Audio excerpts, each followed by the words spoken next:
Before we get started in this episode, a quick announcement. As you know, I'm very passionate about acceptance and commitment therapy, and I also run a busy practice in Canberra. We're currently looking for psychologists who are registered in Australia to join our team, who are also passionate about learning about ACT. We provide supervision on a group and individual basis and training around ACT. So if this is you, if you're interested, please express your interest at strategicpsychology.com.au/careers. Look forward to hearing from you. And now back to this episode. Okay, life can be crazy. You're feeling like you're sinking, just trying to find a meaning. It's time for better thinking. Yeah, better thinking. Time to tune in. Let's go. Welcome back to Better Thinking. My name is Nesh Nikolic, and today's guest is Professor Winnifred Lewis. She is a professor of psychology at the University of Queensland, Australia, and her research interests focus on the influence of identity and norms on activism. That's our topic today, and in particular, how to create a successful activism campaign. There are a set of ideas that Winnifred brings forward from her research that is very fascinating, that I think shows that how influence and how movements gain traction, and we can see this among all contexts, whether it's rights for any vulnerable or minority group, along with other causes that need lots and lots of support, like the environmental state that this world is in. Hope you enjoy this episode. I certainly found it very interesting and rewarding. Winnifred, a real big thank you for coming onto the show today. It's such a pleasure to be here. Thanks for having me. I'm so excited to talk to you and really try and do a bit of a deep dive and delve into your experience and research into really the psychology of activism, effective activism, and I know how much further that kind of branches out into other areas. Before we get a start, can you tell me about how you became interested in this area? Well, I think of myself as interested in the psychology of democracy and social functioning more broadly. So I started off doing a master's degree on how people responded to discrimination. And of course, you know that there's many different ways, and some of them are very useful to the self, to the group, to the community. And some are useful to the self, but counterproductive to the community, like hiding it sometimes. And some can be, positive and confrontational or, negative. And I was fascinated by the diversity of responses. And I continued on in my PhD looking at the way that people responded to conflict between English and French Quebecers. I'm from Canada, as you can hear from my accent, although I've been in Australia for 20 years and more now. So I started a PhD and again, just so struck by the options that people have and the very different choices that they make facing the same situation. And so it wasn't long before I realized there's a psychology of effective activism and ineffective activism. There's a psychology of democracy and a psychology of gridlock and a psychology of peace and conflict. And I found that there is actually a specialization called peace psychology that will allow you to study all of those things. And so I'm a social psychologist. I study people's functioning broadly, and I specifically look at their political and social attitudes and actions. Yeah, it's fair. It's very broad, but obviously that tendency to look at democracy, fairness, how people perceive that, and when they have an issue, a topic, a matter they want to talk about, how is that organised and put forward. Tell me a little bit about the academic work that you've specifically looked at in this area, because I know how well published you are and the many pieces of research you've been involved in. What are the sort of spaces that you've been involved in and some of those interesting, findings, because we see this stuff happening everywhere, whether it's marriage equality, Yeah. environmental issues. I think there's a recent one. I think that former Prime Minister Rudd is trying to push a bit of momentum around media reform. There's always stuff going on. Obviously, COVID is a big Yeah. one in terms of Yeah. our rights. It's so That's relevant right. all the time. It is relevant all the time. And it's also the case that sometimes there are serious issues that don't produce the kind of action and mobilization we'd expect. And so, I've been myself an activist for a long time, starting off in human rights and anti-racism and feminism. And, over the course of my last 2 decades, focusing most on peace and the environment, but also in areas like unions and, LGBT and so on, marriage equality. So I was interested in it as a participant, but as you say, as a scholar, we're now in the position of having published more than 150 papers. And it's just more and more fascinating, more and more to learn. So I think if I just imagine what your listeners would be interested in as Australians, one of the papers we published last year was looking at our marriage equality plebiscite that we had here in Australia, and looking at how supporters and opponents reacted to the victory, because the victory of the yes side, of course, is the defeat of the no side. And so, how do people react? What do they think? And I guess one of these ways that this question came home to me was way back in 2003 at the time of the Iraq War. My office mate and I had both gone to the big peace rally in February when, tens of thousands of people mobilized to say that Australia shouldn't join the coalition of the willing. And as you remember, in fact, Australia did join that very month. There was an invasion of Iraq. And the next month, there was another peace rally. And I asked my office mate if he were going to go to it. And he said, no, I went to the first one and it didn't work. So I thought to myself, wow, okay, there's a fork in the road, isn't it?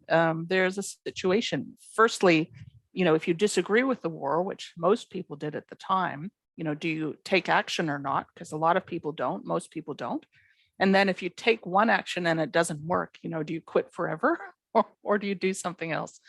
So in this piece that we published in Psychological Science, our discipline's top journal, what we did was we looked at the supporters and opponents before the vote, and then we looked at them immediately afterwards and 6 weeks later.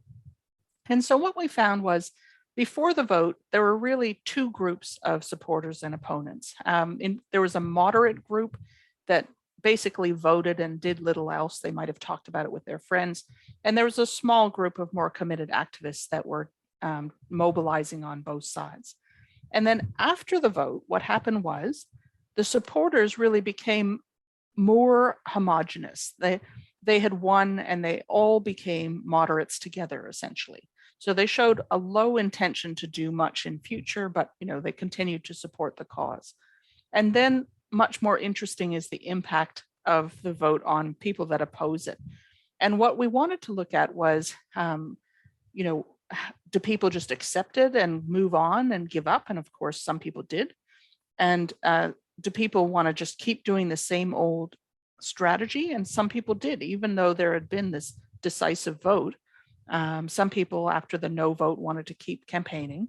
And then there were others that we called innovators. Another way of looking at it could be, radicalizing people that wanted to try new tactics and use different approaches, maybe more controversial.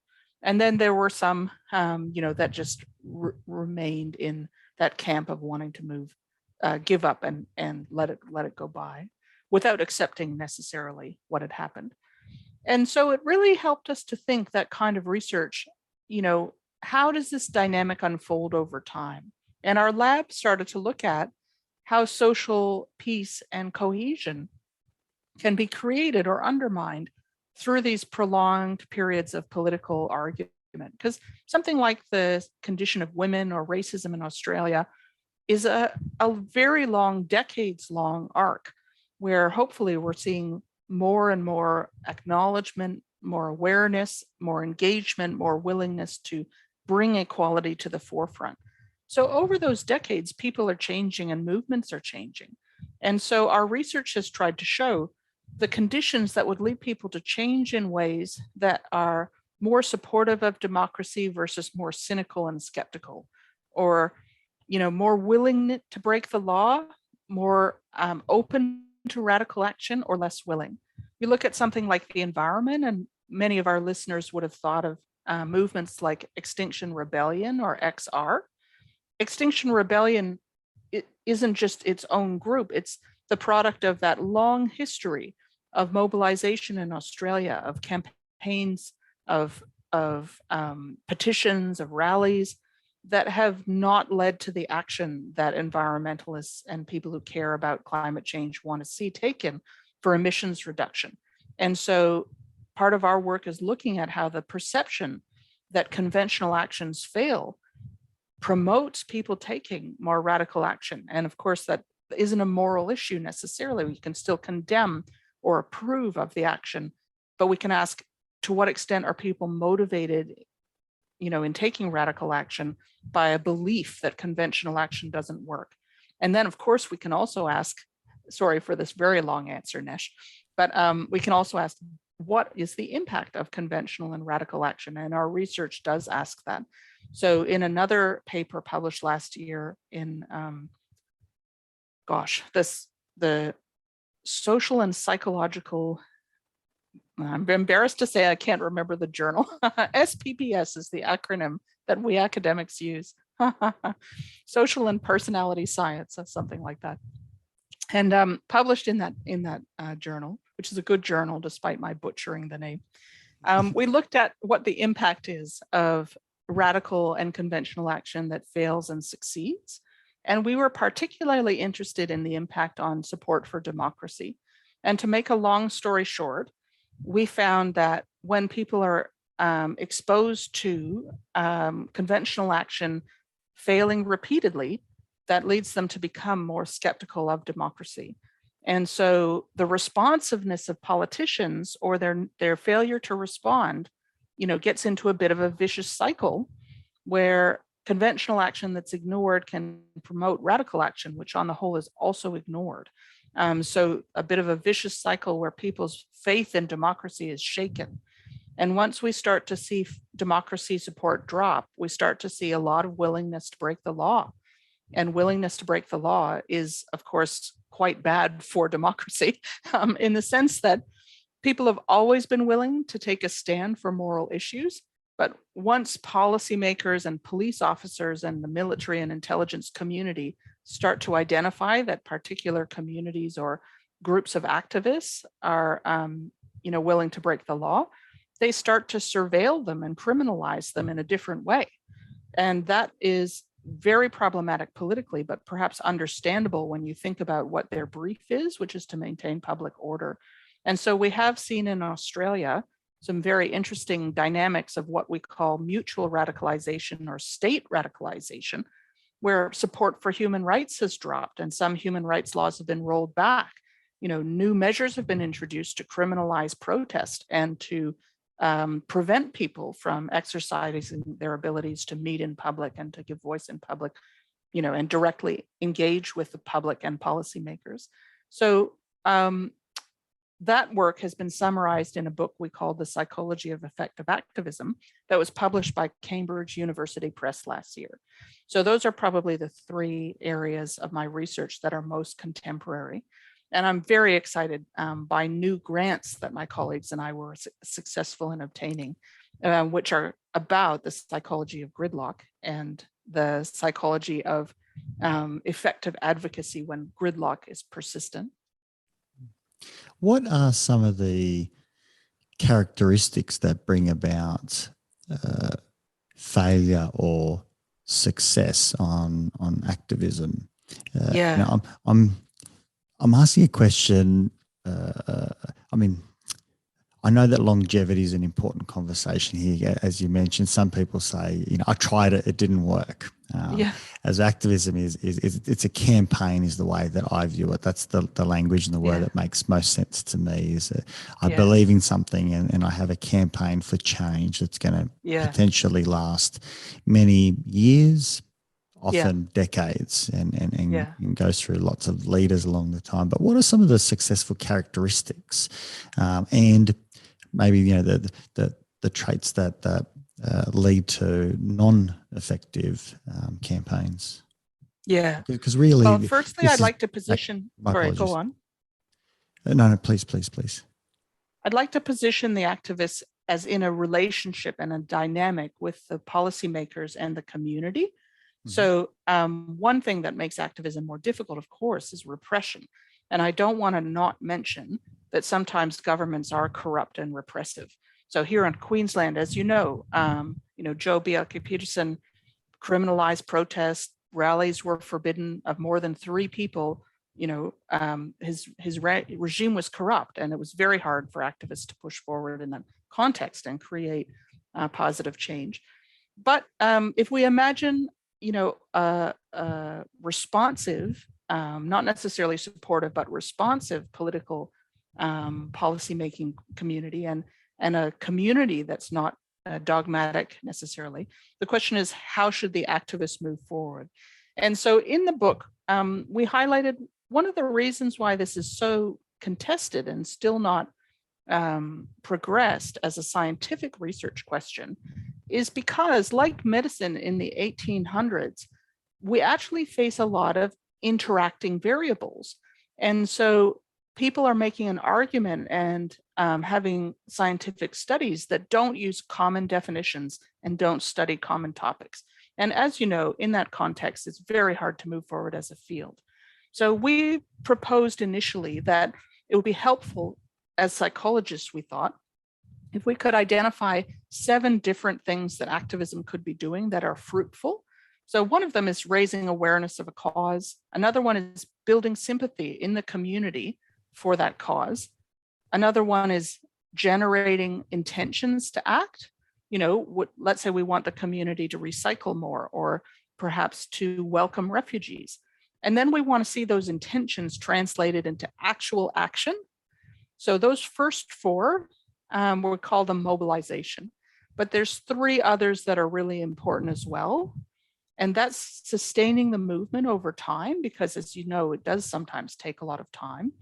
And building coalitions, because sometimes your own community is going to be too small to get the job done, and you've got to persuade other people to do it for their own reasons.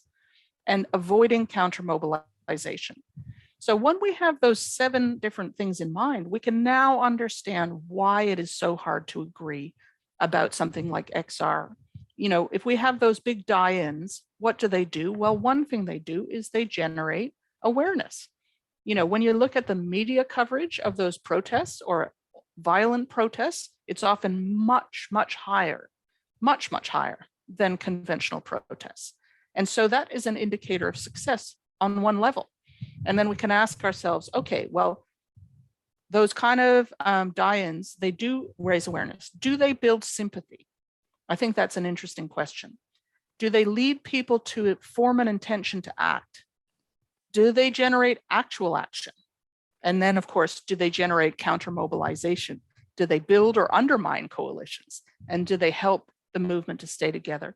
So I'm not opposed to the idea of controversial action, but what I would really be interested in, both among scholars, but also among activists, is a conversation that looked at the potential to move forward in some of those ways, like building awareness, but move backward in others, like maybe creating counter-mobilization or undermining sympathy for the cause. And once we do that, we can have experimental activism.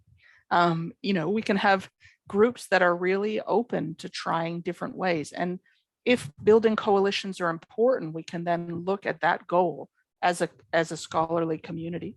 Because what's happened now, as you know, Nesh, is so common, is those 7 different outcomes are studied actually by different researchers. So we as psychologists have tended to study awareness, attitudes, and intentions. Political scientists and policy makers have studied coalitions, and hardly anyone studied keeping the movement together, sociologists perhaps, and social movement researchers, or coalition building. Coalition building is such an important topic that psychologists have so much to contribute to, because building a coalition with people who are different from you, we know as psychologists, it's going to be challenging. It's challenging for communication, clear understanding, and it's challenging in terms of negotiating those differences. So if you and I have something in common and we want to work on anti-racism, and you're coming from one perspective and I'm coming from another, how can we cooperate in ways that don't result in public bickering and factionalism down the track?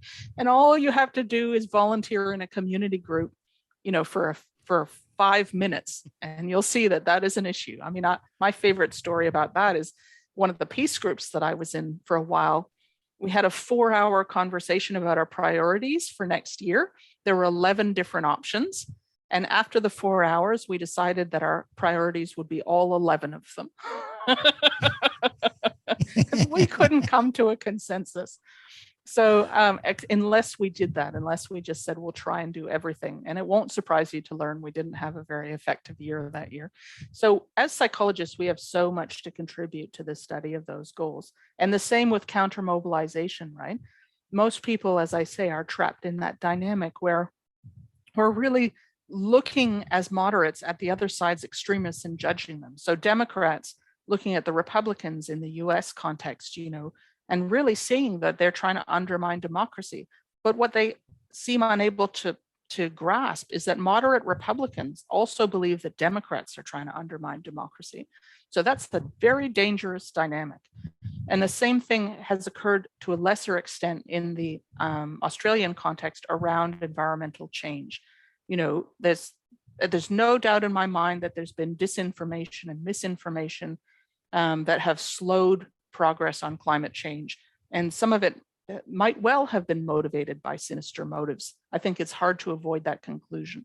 But when we look at why ordinary people are not supporting immediate action on climate change, we have to look at issues of trust and prioritization rather than focusing on the idea of corruption. We could talk more about that. I'm not sure. I've got a mental note here, Nesh, where my answers should be shorter. No, not at all. Please speak, because I think what you've outlined there in those seven key points are very powerful, and I'm sure we could do an entire episode on each one of those. Yes. While exactly. you were talking, it came back to me that I actually had a staff member here who went to the bank to just do some of our banking, and there happened to be an Extinction Rebellion protest occurring in front of the bank, and unfortunately, our staff member was struck with oil that they were throwing. Oh wow! At the bank, and when I found this, I found out. I marched down there and I, had a good word to him, and I said, "Hey guys, I'm sympathetic to your cause and what you guys, in terms of, I get it. You want better for the environment. You've got to look at how you are, doing this, because it's not helping. And when you talk about, one is building awareness, and they certainly did at least some of that. I actually don't think they did a good job, because the public wouldn't have understood why they're there. They didn't have the right language to show. And the regular person wouldn't be sympathetic to them. They would say, look at these idiots running around throwing stuff, damaging property, or hitting someone of the public. And so it's interesting how that the message can be lost if it's not done with great wisdom. And I'm sympathetic to anyone that wants better for the environment and a better future. I mean, how could you argue with that? But the means in which to do it is complex. And I know that the lady that I actually asked them to come back and please apologise to the staff member, She did, and she did a reasonable job of it and explained she's really upset, and even said, it's really hard because some of the young, they're willing to do anything, to stop traffic, to break things. And she was obviously one of the wiser ones. That probably looked like she had been involved for quite some time, and she understood that this is the long game. You're not going to get in front of a bank and different audiences as well, right? Like, so I think part of what happens with radical actors is they often have in mind only the extremists on the other side.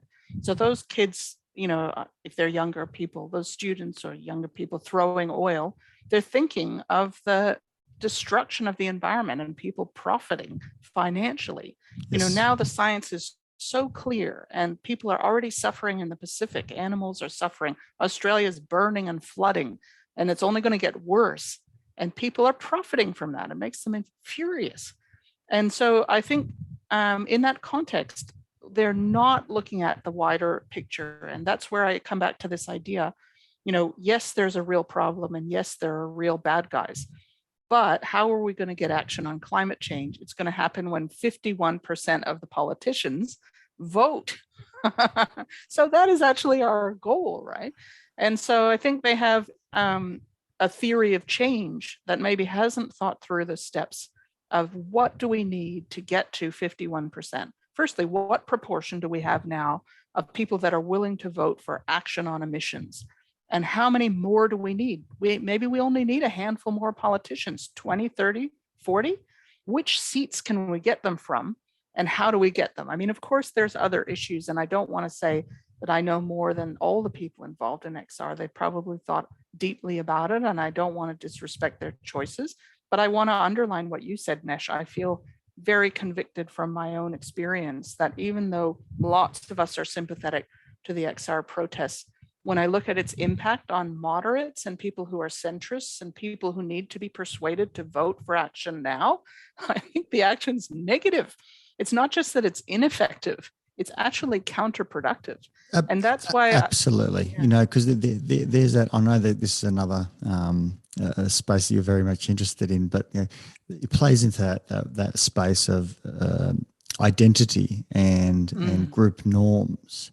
Where if when someone from the outside, maybe not as sympathetic as I am, sees them, they go, they're all a bunch of lunatics and stupid and idiots, and the message is lost. And it's like, I don't want to associate with these people who want to advocate to write to their minister or whatever it might be, because that's what they do, at least in our clumsy thought processes.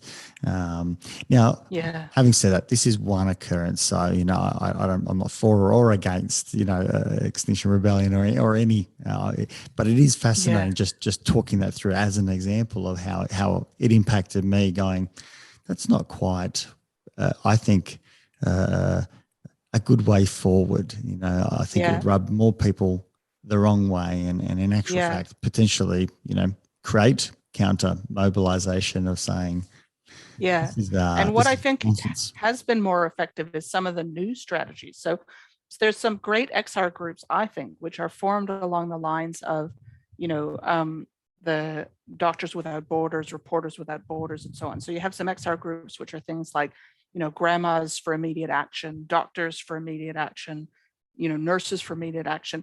So what they're doing there is just what you said. They're creating an identity that's actually shared with the potential audience. So then, Nurses for Climate Action can talk to other nurses and to the community from their expertise and their concerns around health.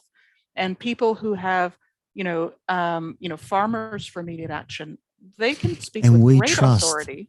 Nurses and doctors and farmers, so on. It already has that gluing cohesiveness that we want to help. Especially Australians. I think we like getting behind people and communities that we believe in. That's right. And that you look at the group Knitting Nanas Against Gas. You may not know this group, but they were very active along the east coast of Australia. And they have spoken out against coal seam gas mining for the most part in rural communities where there's concerns about landowners' rights and the water table. But, look at the name, right? Knitting Nanas. Yeah. I mean, for one, talk about trust. That's a powerful visual. Right away, we know we love these women. They're trustworthy. We should hear what they have to say with respect. And so even if they're doing something controversial like, blockading, which they've been known to do, as they're sitting there knitting, I mean, you've got to approach it with a whole different optic and relationship. And I just think that's such a vital skill for disruptive protesters to grasp, that, you can't just be a bunch of young hooligans throwing oil at bank customers, because that's a negative image with no trust that can give power to persuade.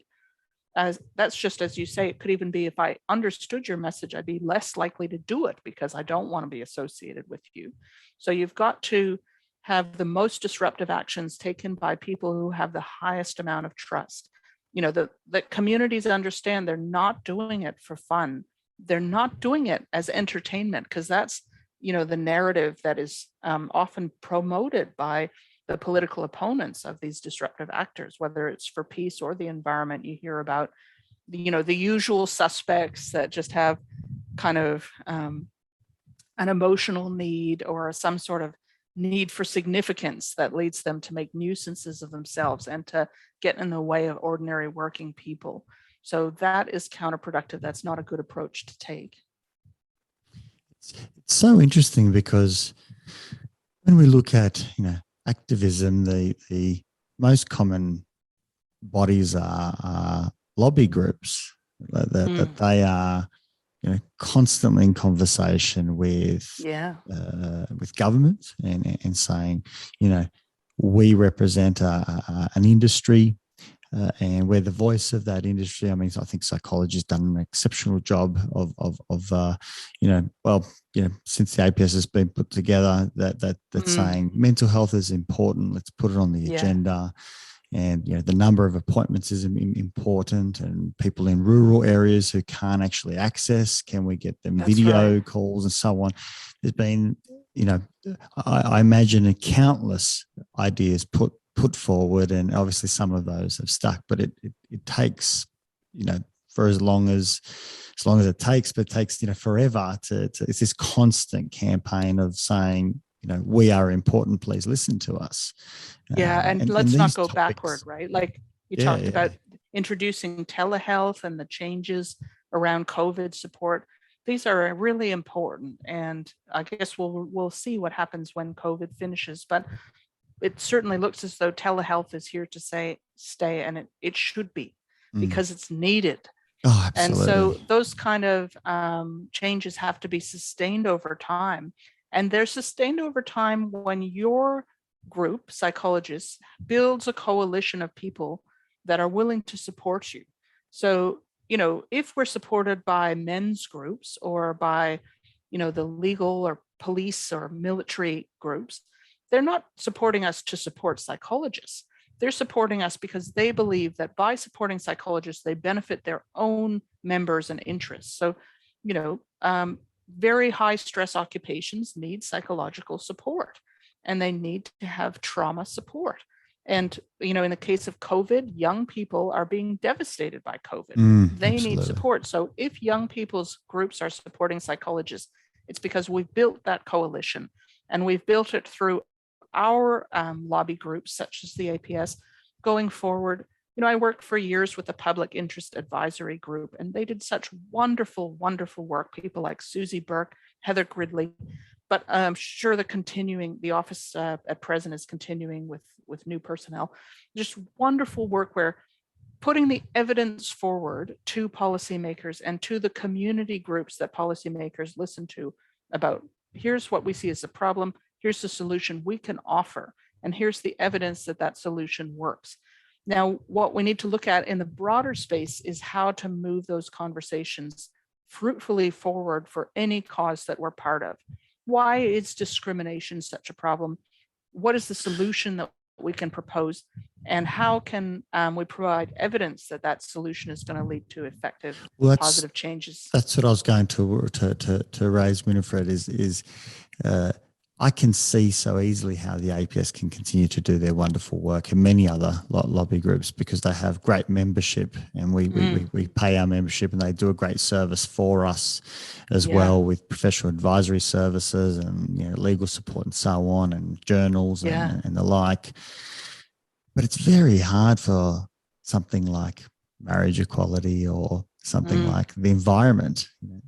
The environment doesn't just have a pool of money that can go out and say, here's a great team of really intelligent, brilliant people who are going to put a campaign together ongoing for as long as it takes. I know. How do they organize? I mean, how that must be one of the most difficult aspects, because without the resource or the finances, things fracture easily. That cohesiveness of stability, it must be so hard. You're right, and I think there's so many concerns around that. So we know there's lots of social issues that are very important to address, and it's certainly the case that if your problem has a certain face, like young people or cute furry animals, it's much more likely to mobilize attention than other areas. So even within the environment, for example, I remember a group of conservation biologists that were talking to me about the development around Melbourne. And they said to me that there was a threatened ecosystem that was needing to be protected in the next 5 years, or it would vanish. And it basically was characterized by certain grasses. So they said to me, how can we persuade the people of Melbourne to care about grasses? And I said, I don't think you can do it in the time frame that you have. You're going to need to put forward a campaign around Skippy, or another iconic mammal, and his need for grasses, and how the grasses are important to Skippy, and therefore we've got to protect this grass habitat. And the biologist said to me, well, I want people to care about the grass. It's important in and of itself. I said, if you want people to care about some of the aspects of the environment, you're going to need generational change. Like, there are some Indigenous communities in particular that really deeply understand that we're all interconnected, and that we can't lose parts of the environment without harming us all. But for where we are in the West right now, if your time frame is 3 to 5 years to stop this development, you've got to use these lenses that humans use, which are so distorted. We care about humans much more than any other species. If we're going to care about species, we care about mammals more than anything else. And if we care about mammals, we care about cute furry mammals with large eyes. And so we can do koalas to a limited extent, and we just can't do almost anything else in Australia, bilbies, perhaps, So things like the cassowary up in Queensland, North Queensland, this is a vitally important bird. This bird, through their activities of digging and pooping and running around the floor of the rainforest, they are critical to 2,700 species, but people won't mobilize because they're not cute. And that's within the broad space of the environment. The bigger picture, as we know, Nesh, is that people aren't mobilizing enough about the environment, full stop. So we face the limitations of our species. We have trouble with long term. We have trouble with acts of omission. If we fail to act, there are these problems. But our psychology is kind of, I'm not going to take responsibility for things I'm not doing. I'm going to focus on things I am doing in the present. People who are like me, animals that I see as like me, or that look cute to my trained, evolved senses. There's just such limitations. And if I went the other way, I would say, what are the other areas where we failed to see action over a period of decades that's proportionate and effective? What about persistent racism against Indigenous Australians? Why is it so hard to have our values translated into respect, equality, health, thriving in Indigenous communities?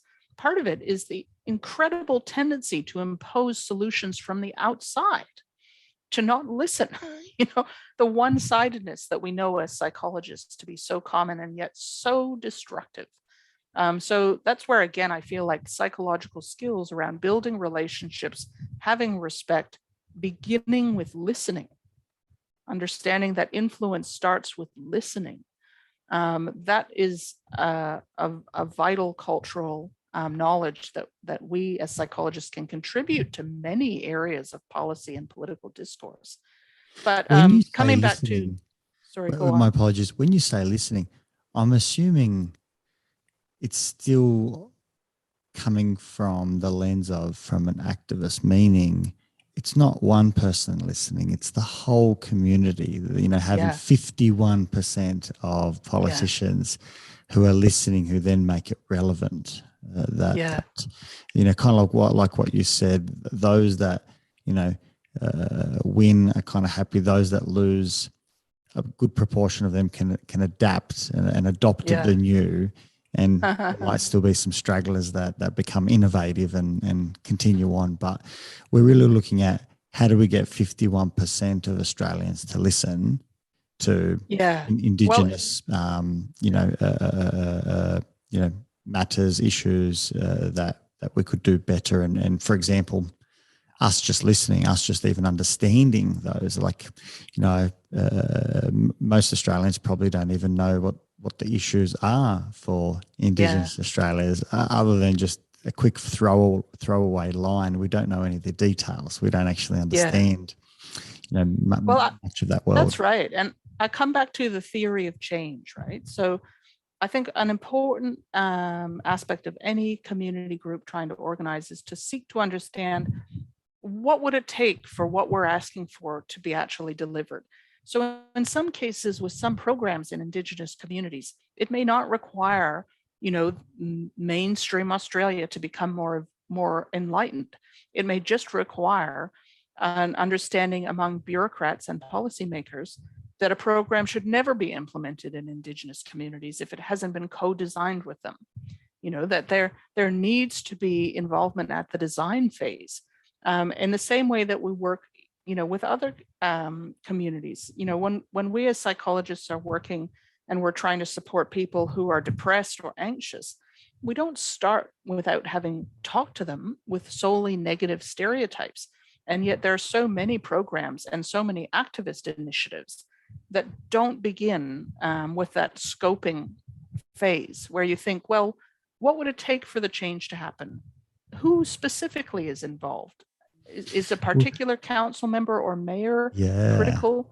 That's interesting because even in the, it's almost like going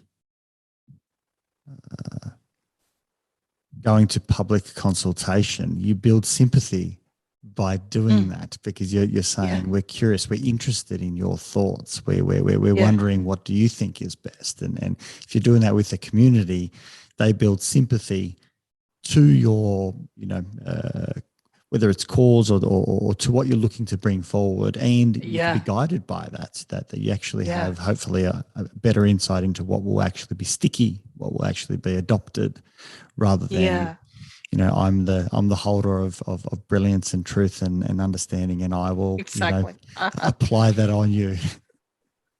That's right. And part of the problem, I had a PhD student, Lucy Mercer Mapstone, that wrote 6 wonderful papers on social license to operate in mining communities. Part of the problem is that some corporations and some governments can use consultation very, very cynically. And so they'll consult with community, but they've already made up their mind. And so sometimes, you get to a situation where you have even more frustration because the community turned up and shared what they needed and shared what was going wrong and shared a critique. And then the government totally ignores them and delivers the original package.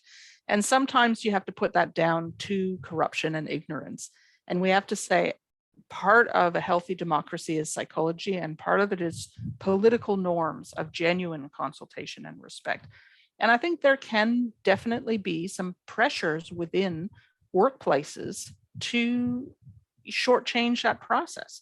And that can occur, in any workplace, even if you think about, how a large university might move forward with an uncomfortable change that they wanted to put through for their staff and students. Usually there might be consultation followed by implementing the change anyways.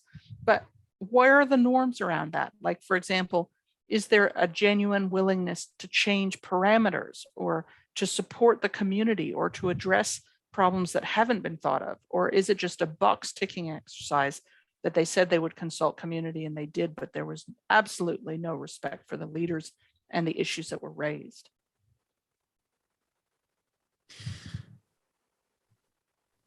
In these sort of conversations, the idea, well, the possibility of corruption is always comes up. Is that in essence also part of human behavior in the way that we protect our own interests or we apply power?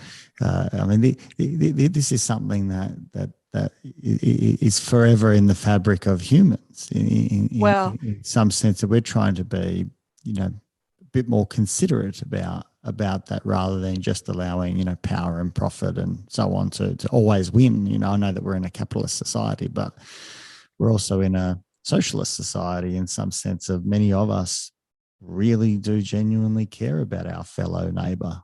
We don't want to see people, losing. That's right. And it can be very counterproductive to overstress the cynicism. So here in Australia, for example, I have never paid a bribe. And I've never heard a story of someone bribing a police officer, in my circle of friends. Yeah. And that is so important. All you have to do is talk to people from some immigrant communities from some countries where you can't go year to year, month to month without paying off people. And that could be for things like getting your professional license. There's some cases where people have to pay graft to get into psychology.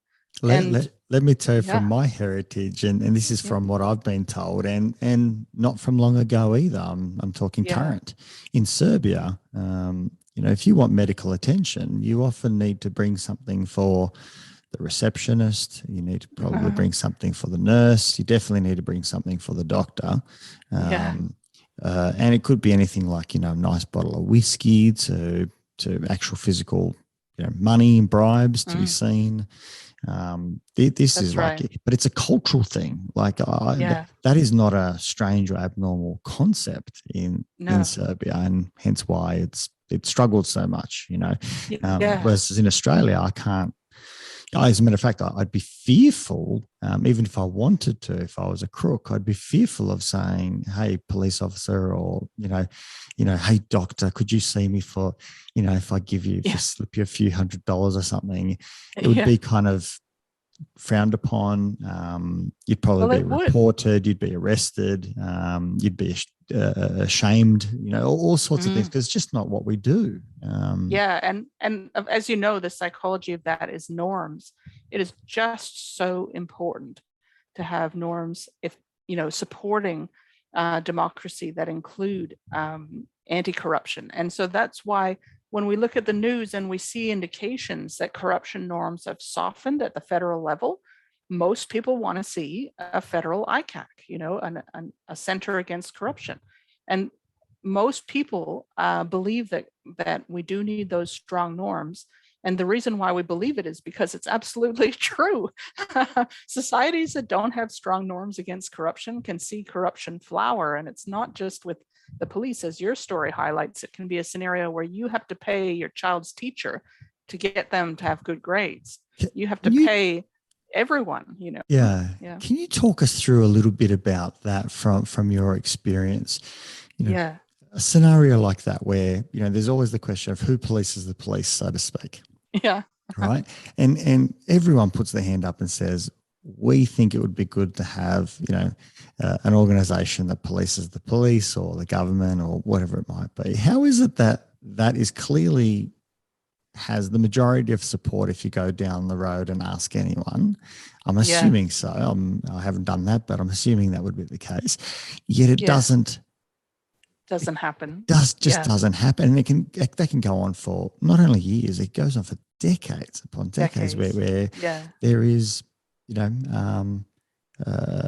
consensus in the community, but it just goes nowhere. Can you talk us through how that absolutely. And of course, like where does that activism sort of break down? What is it that's not happening?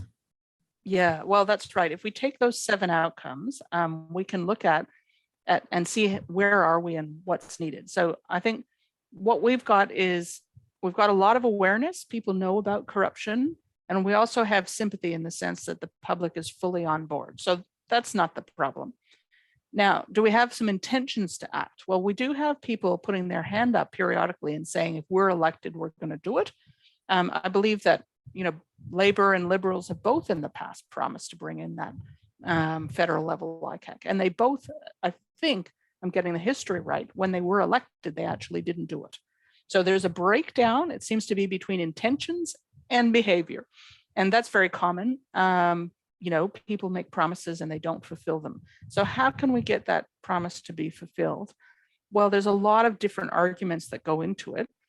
One of them is about those coalitions, so what exactly is the problem and how can we address that? Part of what some Australians think is that,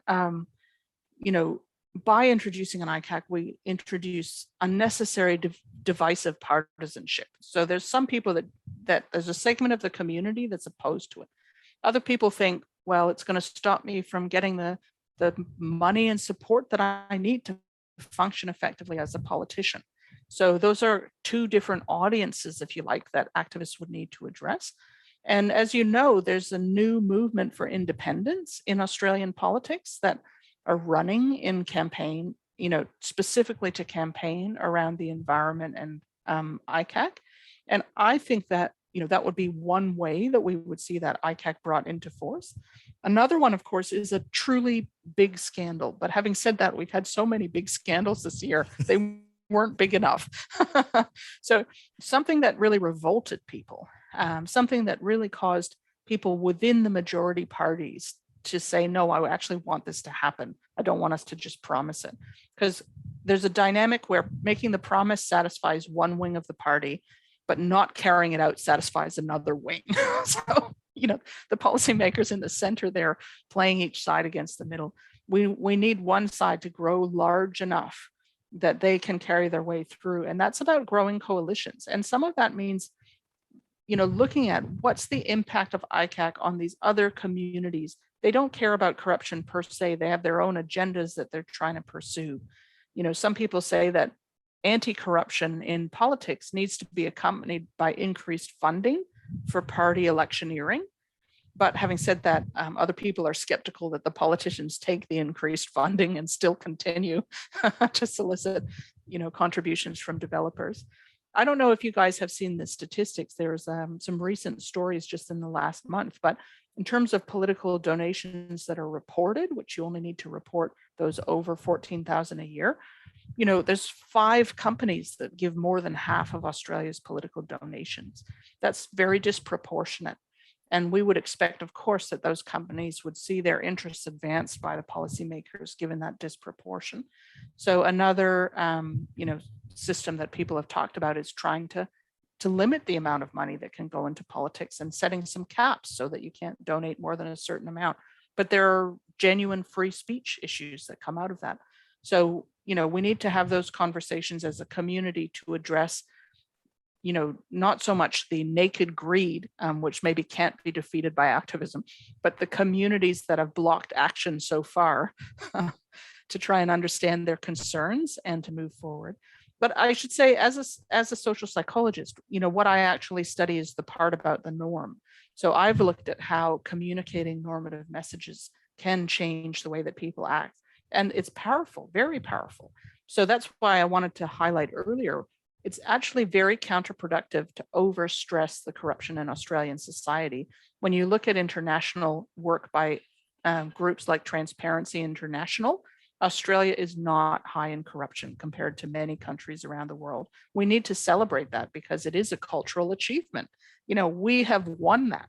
And then we need to ask, okay, well, is it moving in the right direction or the wrong direction? Are we growing in transparency or are we weakening? Are we growing in democracy? Or are we growing in partisanship and factionalism?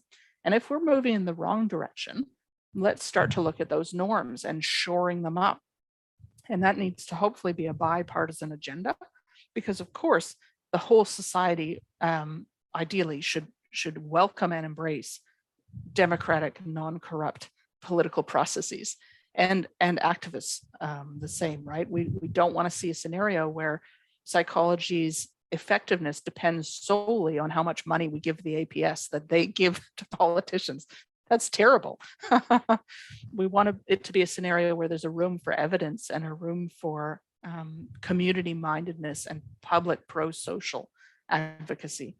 And that's another discussion we could have, Nesh, because a lot of people would be uncomfortable with the idea that they're an activist or an advocate, but they might say, I'm a volunteer, or I do charity work. I'm trying to speak out on behalf of communities, people who have disabilities, or people who are experiencing resettlement trauma, refugees, people unfairly trapped in detention, or anti-racism. They might not even want to be called an activist, because the idea there is that activists are only those people who are engaging in public rallies, and the work that they're doing, which is building resources, building solidarity, creating hearts and minds, building sympathy, as we talked about in those goals. Some people don't even see that as part of activism. But I think when we have that bigger picture, we can start to think, okay, well, my church has a refugee action group, and we're supporting refugees, but are we also part of a coalition? Excuse me a second. Sorry, I hope that can be edited out. No, we didn't hear anything. Yeah, okay. Are we also part of, a coalition? To what extent is it useful for us to not just have, a tutoring program at the school, but an advocacy voice? Is that something that our membership would be uncomfortable with? And the same thing with a lot of other charity activities by faith groups, by sports groups, by community groups. They're sometimes reluctant to go all the way to politics, but sometimes we want to, as clinical psychologists, not just catch the young people who are already depressed and anxious, but prevent that clinical illness from manifesting by supporting prevention work. And a lot of that requires partnerships, schools with clinical psychologists, with social workers, with youth workers, with parent groups, with neighborhood groups. And those coalitions are quite hard to build by accident. Usually you have to put a lot of effort into it. And so bringing people together so that the different pieces of the puzzle can be combined to create transformative change is part of the psychological challenge as well, because humans just like to focus on micro pieces in the puzzle. We resist the big picture, and yet we know solving problems like drug and alcohol addiction requires big coalitions and people working together, and it's very hard to create and maintain those, and it does require people to make an effort. Even within the APS, a few years ago, I think they actually slashed their public interest advocacy team, and that's unfortunate. And it's very common for, professional organizations. It's a bit of a oscillation over time, but it's very hard for people to maintain that big picture focus, to bring together people to work on a common cause, that when you're thinking in terms of decades and not just what we can do in the next 6 months. Humans struggle with the long term, and we as psychologists need to help people to build awareness of the norms and group processes that will allow us to cooperate. You and I are both short-term thinkers like every other human, and you and I are both focused on our own professional concerns. But this kind of show creates a space for dialogue. And so how can we create spaces for intentional dialogue among communities of managing social problems, not just for what we can do in the next election cycle before the May election or whenever it's called, but thinking, what could we do in the next 20 years that would create a healthier society?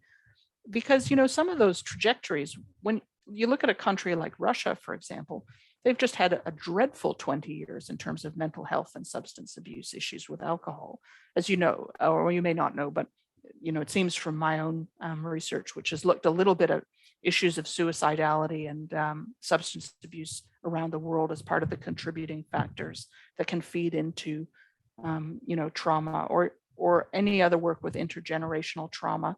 You can't just have individuals taking individual action. You've got to bring people together, and it can't just be about the present. It's got to be about the past and the future. It's a very long arc, and that's hard for humans. We struggle with that. What can we do to be a little bit more long-sighted? What has your research looked at that? What are the successful campaigns? What have they got in common? What is it that they are able to achieve for? I know it's only one part of it, but that, sustaining the movement, but it's more than sustaining the movement. It's actually sustaining the norms. Yeah. Well, one of the things that I'm passionate about, the data is very weak, I should say. It's anecdotal at this stage, what works and what doesn't work. And part of the reason why it'll be hard to develop that strong evidence basis is because there are many contextual variables, like how corrupt the government is, or the individual policies and personalities of leaders at the time, that affect what's most effective. But if we look across that bottom there, I see psychologists as contributing a lot of wisdom to the intention behavior gap, because you have looked at it with clients so often, and our field has looked at it intensively for 20 years. So, communicating about how, in order to make the bridge between intentions and actions, people need to be convinced about effectiveness. They need to have a degree of preparation and trust in themselves, a degree of monitoring, and then a degree of willingness to repeat, right? They need to have tolerance for failure often to create lasting change. And that is true in other contexts as well. I mean, imagine a scenario where what we have now is a scenario where every time a community program gets put into place in a community against alcohol, or to support a greater degree of literacy, it's rare. Sometimes it's not even evaluated, but if it were evaluated, it would be treated as almost a dichotomous outcome. Either your funding is maintained because you were good enough, or we're going to cut your funding. That's it, you're out. Well, what kind of learning model is that? Yeah. Yes, we want to have room to get rid of organizations and groups that aren't working, but we also need to have an opportunity for a 20-year learning process, because we don't know the answers to some of these. And so we need to support communities over a very long time to develop the skills and resources, relationships, and capabilities that they need to answer these problems. And in order to do that, we need to build broad coalitions that include tolerance of failure. Then when we look at those broad coalitions, I think psychologists have a lot to contribute there as well. And that's particularly around the idea that you don't always have to like people to work with them. The way that we work with people that we don't like is we have a degree of insight, we have norms, we have respect that can transcend mere liking, and we can be in roles, we can work together, and psychologists understand that. And at the same time, we do have to understand norms and norm change. So we've got to be prepared to resist negative norm change, which often means uncomfortably speaking out, right? So if we know from the 1960s and the work of Ash, that if someone says something foolish and one person speaks out, then no one's persuaded by the blatantly wrong argument. But if a person says something blatantly wrong and everyone is silent, then a large minority, sometimes even a majority of people, will be persuaded. So speaking out uncomfortably, being prepared to say something, break the silence, challenge a negative behavior, that's something that psychologists have shown in many contexts, whether it's from sexual harassment to littering to workplace violence, bullying, and so on. That's important. And the other factor there, of course, is leadership. The psychology of leadership can inform us to help understand ineffective and effective strategies. And we've seen this with COVID. Some countries have managed the COVID crisis and introduced widespread adherence to vaccination, widespread adherence to masks, respect for lockdowns. And some countries have just seen blatant failure, disrespect, and for the norms, that is, and concern. And I'm not saying that we don't have people who are anti-vax here. Of course we do.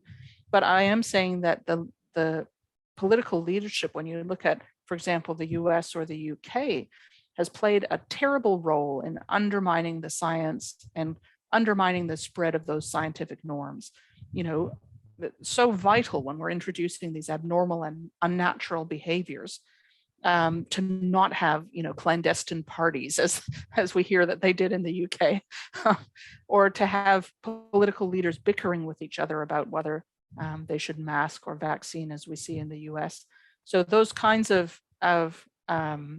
social dynamics need to be thoughtfully managed, and I think psychologists contribute very strongly to that. And then the other issue, of course, is around counter-mobilization. And I think the idea of, you know, people's aggression and backlash being motivated by something other than immorality is a very psychological insight, you know, that we understand that relationship breakdown is often a precursor to poor behavior. And that doesn't mean that we don't have moral standards, we do. But we also know that if we want to intervene and help a relationship to move forward, we've got to go beyond labeling one party as immoral and problematic and wrong. And that stigmatizing labeling, actually, we know as psychologists, doesn't help that person to change. Actually, it can trap them. And so we need to, you know, work with people that are in negative normative contexts, caught up with negative norms, and we need to help them to change. And we've talked about corruption, but how about the drama this year around sexual harassment? Why is it so hard to have a code of conduct brought into the Australian Parliament? You know, that's something that every other Australian is asking for, men and women. You know, we don't want to have our political leaders involved in this rubbish behavior. Get it together and act. And why is it not being put forward? These are problems of norm change, right? It's not the case. We're on the wrong track if we start labeling individuals and parties and saying that they're pro-sexual harassment. Of course, they are not as a party. But what we have is a problem of norm change. And so the solutions for that include positive voices, connecting identities, so people working with Liberals and LNP to create that change within the party, as well as leadership from the top. Those are the ingredients of successful norm change. We've got to have connection, we've got to have leadership, and we've got to have activism that not just mobilizes women and men from outside Canberra, but reaches into Canberra, whether that's through events, you know, through campaigns that are behind closed doors. Sometimes that might be beneficial, right? Sometimes as a psychologist, you know, people can't necessarily change if they're in the middle of a public conversation where they're being watched by all their friends and family, but they can change behind closed doors. And once they've reached that new state within themselves, then they can go out again and speak. Okay, but hammering people is not necessarily the best way to help them to change. So, you know, not all psychologists will want to engage in advocacy, but what I'm trying to get at is the insights that we have are so relevant and so absent in the strategies that many community groups use, which often boil down to shouting from the outside. And what you and I know is that that is important, and it's, you know, speaking truth to power is vital and positive and important. But after the truth has been spoken to power and they failed to act, it's time for the next part of the campaign, you know? It's so pressing when we look at these really deep and ingrained opposing forces. For example, something like euthanasia that I think has had a lot of support for an extended period of time, but just does not get over the line. Yeah. And I understand there's some very complex things about no one wants, you know, that idea to you know, be abused or go haywire. But we've got some really clever people who do checks and balances, like we do everything in Australia. We're really considerate. Yet it's only very, very, very late that we've seen some success of people at least having choice. And interestingly, I believe that there's still very few people who take that choice, even though it's available. But at least it's available in a dignified way for those that need it, and might suppose not need it, could use it, who are in, I suppose, a criteria that we think of. And maybe psychology as a group needs to also be consider about how can we do more in these spaces, not necessarily for one or another, but in terms of what you've just said, the outlining of these 7 I suppose goals or target actions. Things to consider in how do we get movement, how do we get action, and do it in obviously a very considerate and respectful way, so that voices can be heard, and if they're not, changing tact to have it heard, so it's not an impulsive or it's not, doesn't come from that place where someone builds enough resentment and then becomes a lone actor and does something stupid like drives their forward in front of Parliament House or something. Well, I'd love to talk about lone actors after this, but I just wanted to respond to your first comments about voluntary assisted dying or euthanasia. And I guess one thing I would say is that you're right, and it's been slow coming, but it is coming relatively quickly. So Victoria has voluntary assisted dying now, and Western Australia, Queensland, and Tasmania are all moving in that direction. And so we can ask ourselves, within a decade or two, it may be Australia-wide, but what is holding people back? And I think an appreciation of the diverse identities and norms is very, very important. So the 2 groups that oppose voluntary assisted dying most visibly are faith groups, which most people know, but also medical groups, which most people don't know. So the Australian Medical Association, for example, does not support voluntary assisted dying. And palliative care professionals on the whole do not support it, although there's diversity and some people do. So we need to ask why, what are the concerns and barriers, and listen to them with great respect, as you said. And one of the factors that people are very aware of in palliative care is that on the whole, palliative care is under-resourced. I refer to the care for people at the end of life. End of life care is under-resourced. And there is a lot of discomfort and negativity that people have with the dying. So, when you're a young person, you think, oh, I never would want to be old. I hope I die at 30. And then when you're 60, you think to yourself, I don't want to have X. I don't want to have cancer. I don't want to have dementia. I don't want to have, motor difficulties. I would rather die before X happens. But what happens as people approach death, that palliative care teams know, is that their views often change, and that in fact, immensely, life is beautiful and precious, and people can have wonderful life in those last years. And because the wider community doesn't know that, and there's so much death illiteracy, people talk about death illiteracy and death literacy, there's so much lack of support for an understanding of death as a natural process that can be made to be dignified and beautiful, that palliative care teams feel this is just typical of Western society sometimes, that people want to rush in and just press an off switch to just get through it. But having said that, I myself would vote for voluntary assisted dying.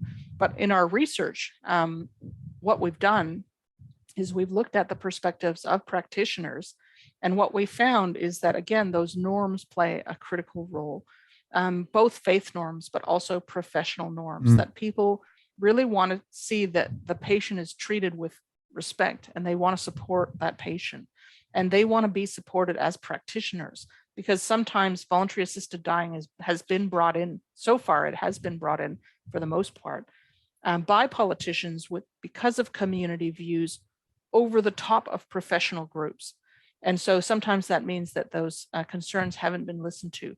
And some professional doctors and palliative care teams are passionately supportive of voluntary assisted dying. And those have been the ones that stepped forward to make the rules and the procedures, because the other people withdrew and they had no part in it.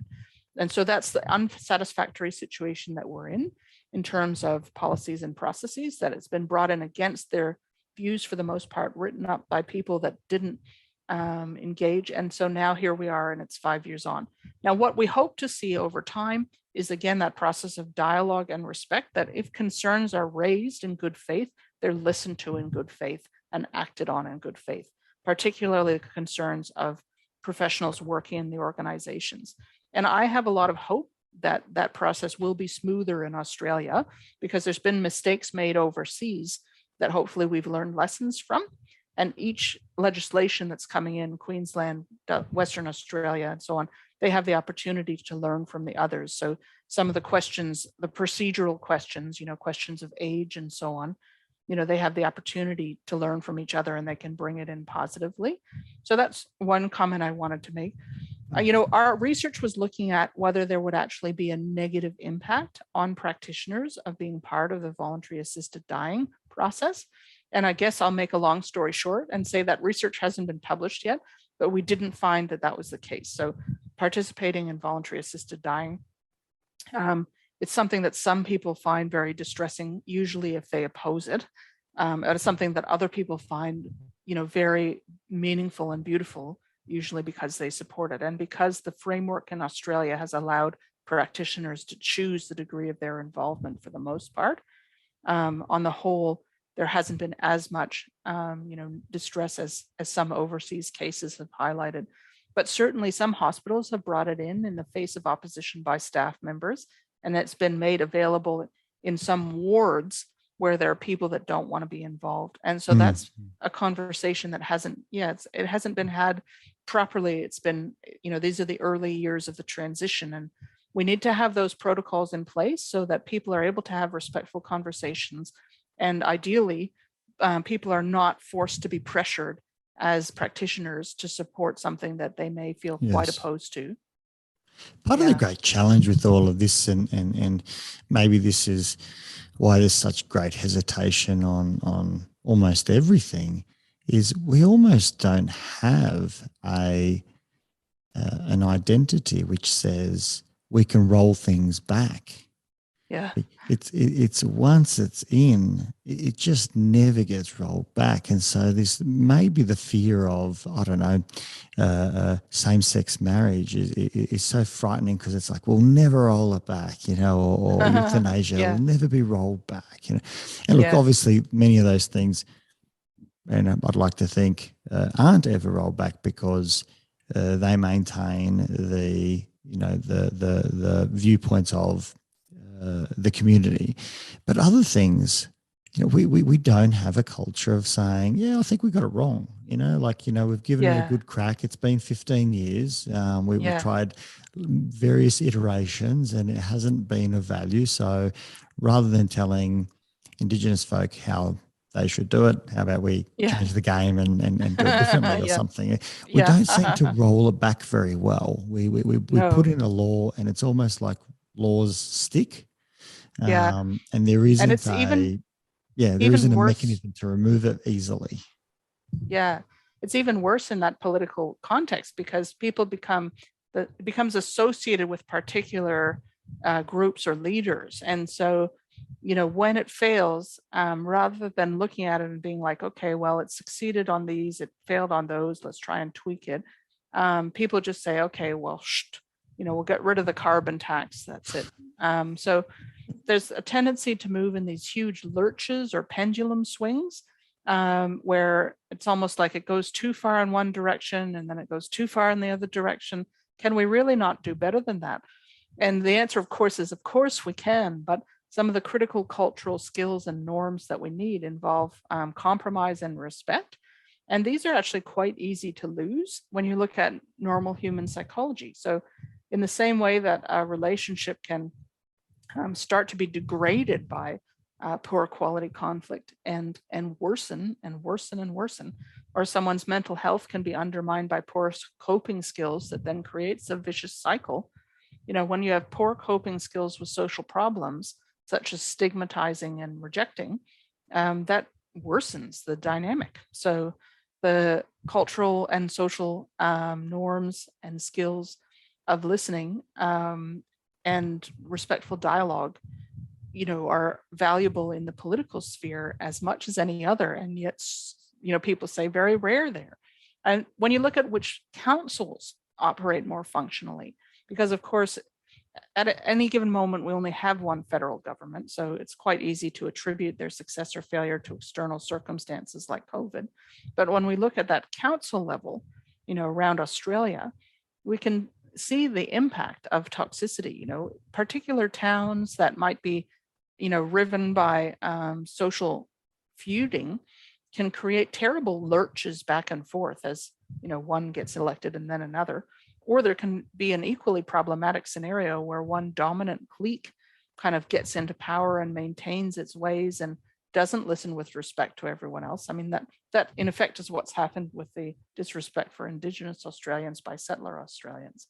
So the persistence over decades of moral failure and policy failure and inequality and discrimination, has rested on that lack of respect, lack of willingness to compromise, and failure to understand that people who are problem solving should work collaboratively. It's so valid in the work that psychologists do, because I can quite comfortably say, almost every single person that we meet, including ourselves, I mean, human beings are built this way, we find it very difficult to broaden our viewpoint. And because of that lack of breadth, we have a limited number of perspectives to make decisions from. And the psychologist's job is to say, what if there were more perspectives, just to learn? I mean, I don't by any means feel I know anything on assisted dying. I just don't know the ins and the outs and all the medical stuff. I imagine I would be blown away if I did some proper, thorough, comprehensive reading that included those for and also those against, that included the faith-based viewpoint, the medical viewpoint for, the medical viewpoint against. There's just so much to try and be not an expert, but to be well-versed, considerate in something before making comment. But we're so narrow, and so it's hard to get, I suppose. Raising awareness is one thing, but then the nuances, the complexities about what are we raising awareness. It's almost like, I know that psychology is blown up in Australia, where everyone, and that's a great thing. Everyone kind of says, "Yep, mental health is on the agenda. It's great." But I think now we've got another problem, which is, now I think the word depression and anxiety is overused so much that it's not really discussed as a clinical term anymore. It's almost like a regular term, and that's got its own inherent difficulties and problems that we need to have a voice on too. Yeah, that's right. And coming back to that issue of the lone actor, terrorist or activist, I'm very interested in that problem of violent activism, and group and individual people that engage in violent activism have very different motives and profiles. And there's been a terribly unhelpful discussion around that. So to begin with, people kind of tend to think that anyone that engages in mass violence must be, clinically disturbed, mentally ill. And so, people will use this term incredibly casually, and that you and I know that, in fact, if you're mentally ill, you're not more likely to be violent. You're actually less likely to be violent. You're more likely to be a target of violence. And that's partly because the most common psychological illnesses, depression and anxiety, reduce your risk of perpetrating violence. So that's just a really important point to make, that people who are mentally ill are stigmatized, they're targets of violence, and they shouldn't be labeled and blamed for violence as a whole. But in addition, we can then move beyond the generalization about mental illness as if it's just one thing, and start to look at, what are the aspects of mental illness that might in fact be associated with violence. And to no one's surprise, when it was looked into by psychiatrists such as Paul Gill, you identify that engaging in mass violence is associated positively with the paranoia disorders. They increase the risk.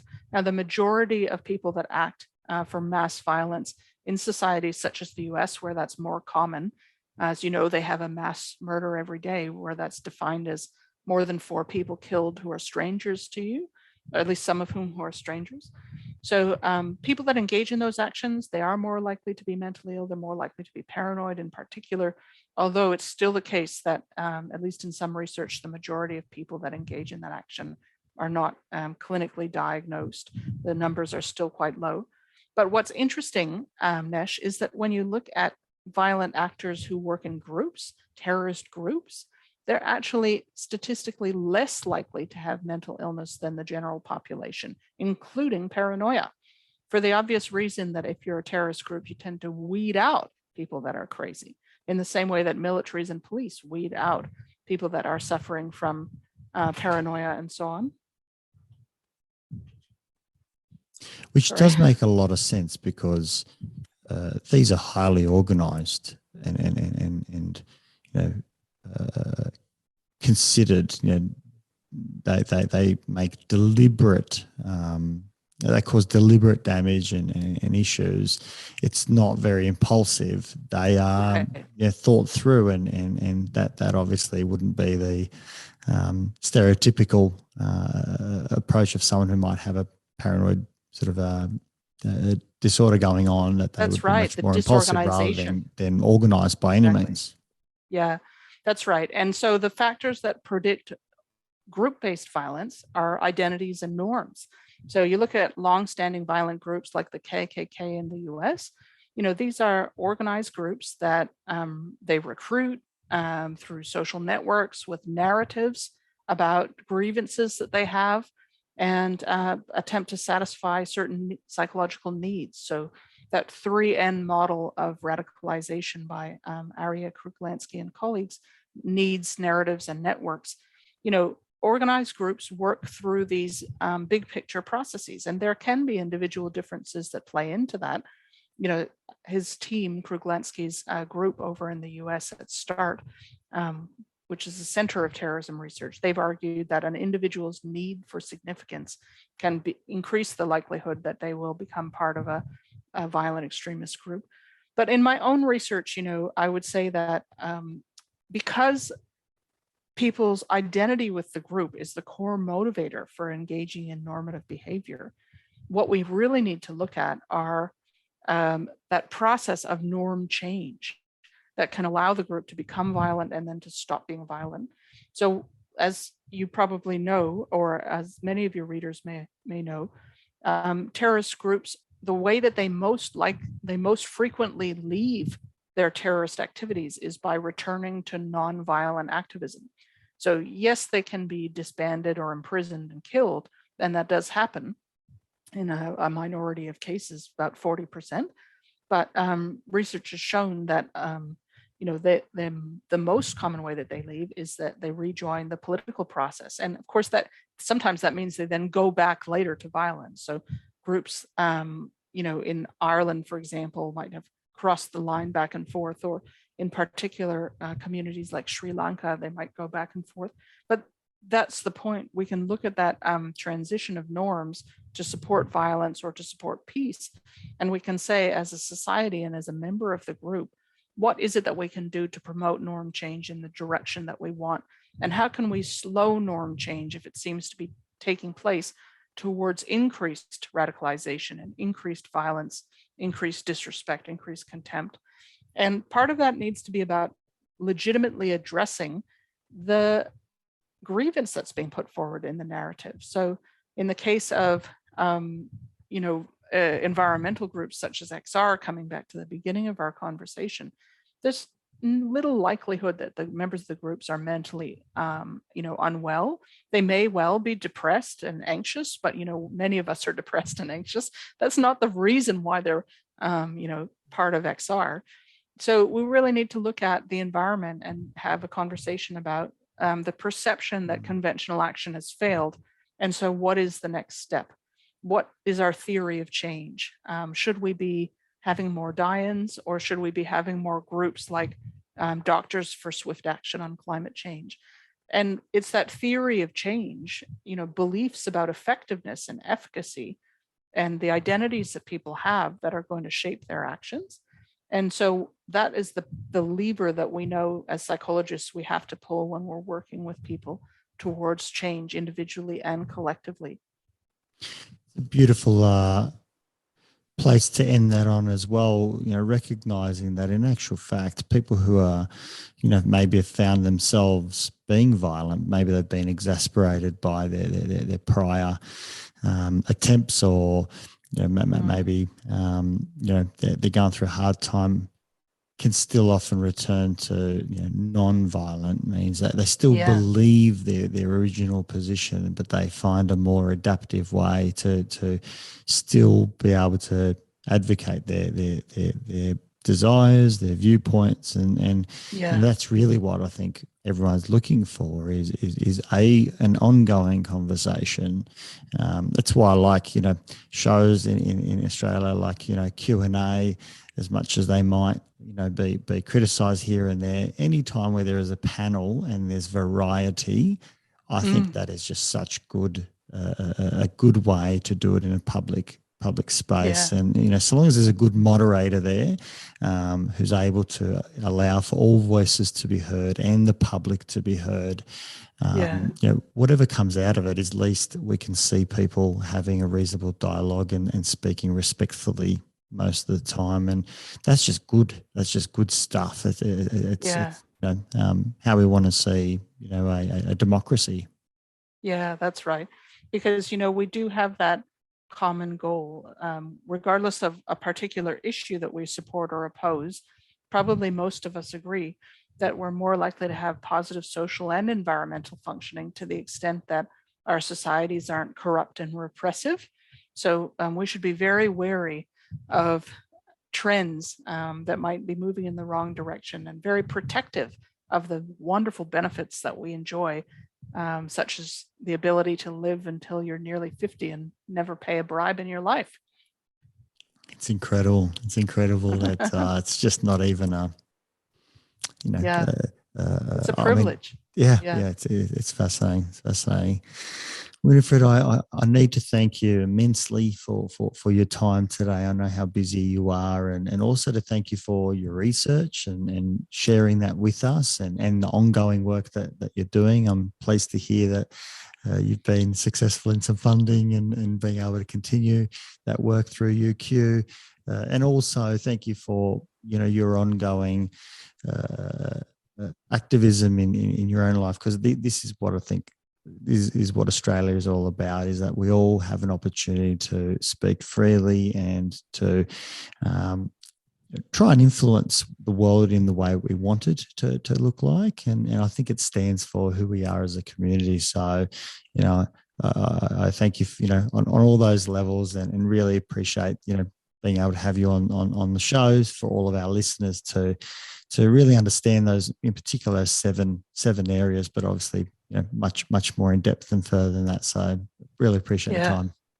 Oh, thank you, Nesh. And I can't close without saying, as we said earlier, that I think your own work is really important, and that creating a space for discussion and dialogue and education is itself such an important pro-social action. So thank you for your own work in science communication.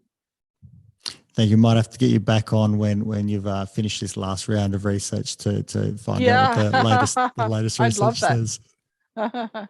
Sounds great. All right. Thanks again. Take care. If you enjoyed this podcast, please support it by going to iTunes and putting a review, subscribe, share it via social media, and tell others about it. Start a conversation. It's listeners like you that make this able and possible, and why we bring in these guests to go out and share their knowledge and resources. And just lastly, if you are a psychologist and you want to go out and be part of a bigger team, develop your experience and get into some exciting work, come to strategicpsychology.com.au/careers and reach out. I'd love to hear from you.